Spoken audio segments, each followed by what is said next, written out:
Hey, what's up guys? This is Anthony from AnthonysCustoms, and for this review, we are looking at the SH Figuarts Tiger Mask figure, which, if you saw my unboxing video the other day, I was kind of confused because I thought he was a Kinnikuman figure, but he's not. He's just built on the same body type and in the same vein of character designs. He's totally unique. Apparently, he's got his own anime, and so I guess he's a popular character, so that's what we have here. We have a popular anime character, which I knew nothing about prior to like an hour ago.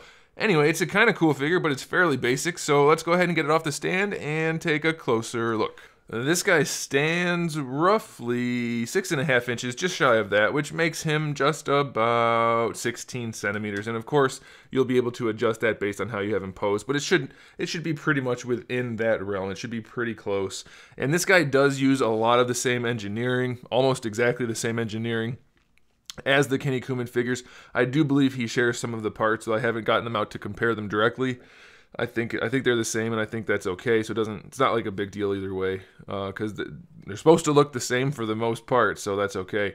As far as accessories go, we don't have too much. We have the 2 fist hands that come on him in the package, 2 hinged kind of style post / gripping hands, and then the cape, which comes on him in the package, which is kind of unique. You don't usually see that, but I guess they did that probably just to have the right look in the packaging. And you can take the cape off, so that's what we're gonna do real quick. Here's the well, I'll talk about it as we go. The problem with the cape is that it technically pegs onto the body to hold it in place, but when you peg it in, it sits a little funny. And I wanted to take the head off so I could show you this. When you peg it into the back, it does hold it in place, but it doesn't sit on the chest properly, which isn't great.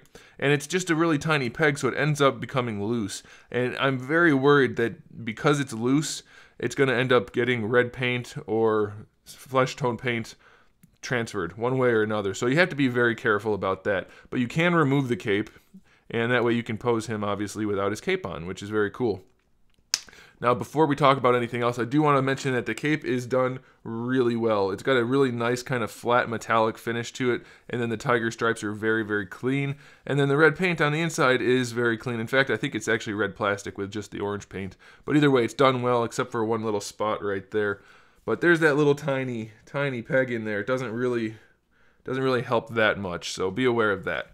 As far as the rest of the figure goes, the paints are pretty good. We do have some shading throughout the skin tones. I wish it was a little bit more uniform. We don't really have too much on the chest, just underneath his chesticles, and then a lot on his abs, which isn't, I mean, it's not terrible, especially with the cape on, but I feel like the skin tones are just not uniform enough. The arms are kind of pink on this top half, and a little bit down here, but then the chest is a different tone altogether, not even counting the shading, so it's just not as uniform as I would prefer. And then you can see again the neck is a different color than the chest, so it's not great.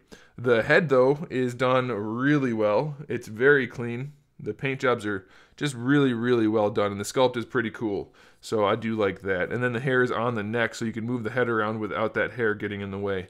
So let's go ahead and jump into the, well, before we do that, I was going to say let's talk about the articulation, but I want to mention this because this does look really nice. They used a very nice gloss paint for the crotch and for the boots, and it just looks really, really cool. The pants are a nice flat blue, the skin's kind of a matte or satin finish, so really nice composition, especially when you mix in that metallic orange for the tiger. A very, very cool looking figure, and the clean lines on these black lines just really make it pop. So very, very nicely done. Now, as far as the articulation goes, you guys already saw it for the head, but I'll show you again. We have just a double ball peg, which is fine. That is the best kind of articulation you can have for a head, and the neck is just on a single ball peg. It's the perfect combination of articulation for the neck and the head. Now, his is a little bit more limited because he's got a fat neck, and he's got the hood for the, what do you call this? I guess it's just a mask, really. Plus, that's his name, so we'll call it a mask. It comes down a little bit low, so he's a little bit more limited, but you wouldn't get any better range out of a hinge anyway, so double ball peg combo, very nicely done. For the shoulders, we have our butterfly joint, which lets the entire arm come out a little bit, so that's pretty good. Then we have a ball peg, which connects the arm to that butterfly. Now, here's an issue. I don't know why they extended it so much.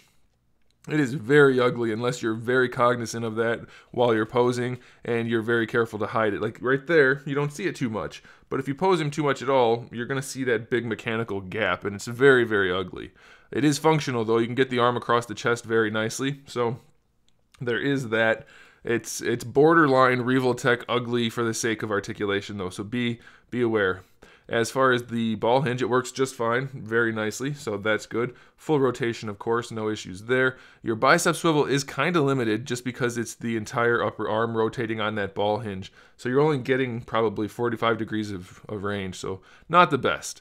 Double jointed elbow does give you a really nice elbow, but he's got one of these kind of mechanical elbows, which is not uncommon for the Kinnikuman figures, but you know, it's kind of ugly. We do have the rotation there, which is still...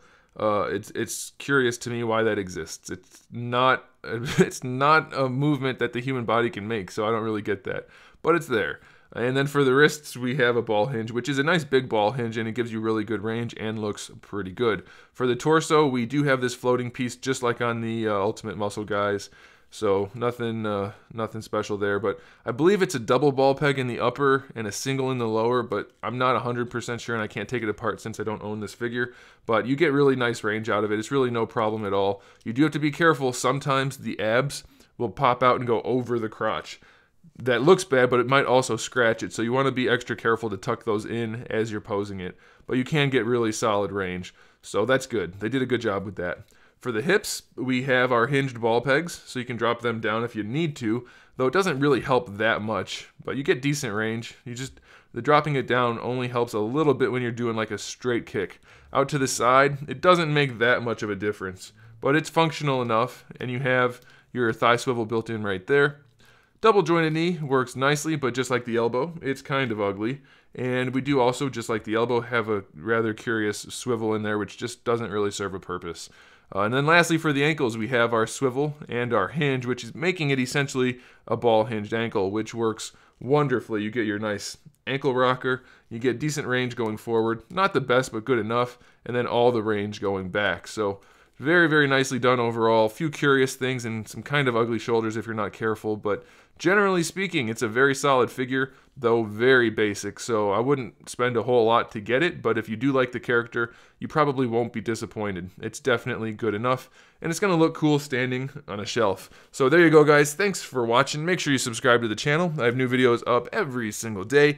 We talk about action figures, movies, TV shows, video games, all kinds of fun stuff, so make sure you come back for that. Give the video a thumbs up if you liked it, and in the meantime, keep collecting.